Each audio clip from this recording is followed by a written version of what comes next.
mirotsaka ho vidiana ho solombavam-bahoaka ao amin'ny distrika n'Ambohidratrimo izay misy azy satria izaho koa aloha voalohany indrindra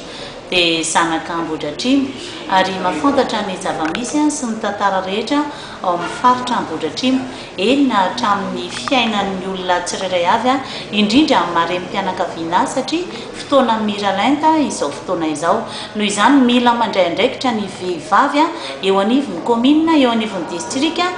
ary eo anivon'ny fokontany izay efa eto sady dia manentana miantso ny vehivavy rehetra atsiaro andray andraikitra satria mila fandraisana andraikitry ny olona tsirairay avy ny faritra sy ny firenena izay misy eto amintsika indrindra amin'izao zava-misy raha mahalala sy raha mahita ohatran'ny tafika andrefa tanàna ny zava-misy manjoan'ity firenentsika ity ka izay no naresy lahatra hirotsaka ho solombavam-bahoaka aty amin'ny misy ahako manaraka izany ny laminasa izay hoentiko hanatsarana an'izay faritra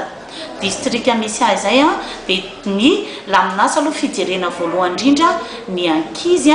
ny renim-pianakaviana ny tanora indrindra satria maro tanora ny aty amin'ny distrika n'Ambohidratrimo indrindra ny fijerevana ny asa eo amin'ny resaka fambolena eo amin'ny resaka fiompiana ny taozavatra maro isan-karazany ihany koa ary ny fijerena ny asa manokana ho an'ny tanora ary ny fijerena ny tanora koa eo amin'ny resaka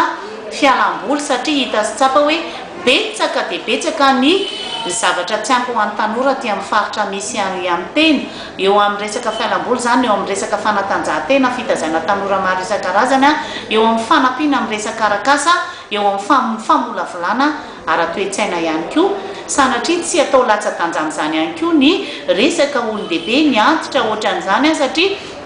sapasitra hoe mampalahelo reny antitra reny indrindra ty amin'ny faritra misy anaty Ambohidratrimo mampalahelo reny olona reny rehefa lehibe satria tsy misy tsony mpitsinjo nefa izy reny ny asa sy nanao ny ataony teo amin'ny fahalehibeazany ka rehefa antitra izy zany dia tokony hojerena manokana mikasika an'izy ireny hoe fijerena ny toerana izay ametrahana an'ireny olona lehibe ireny eo amin'ny faritra na ao amin'ny distrika izay misy amin'ny teny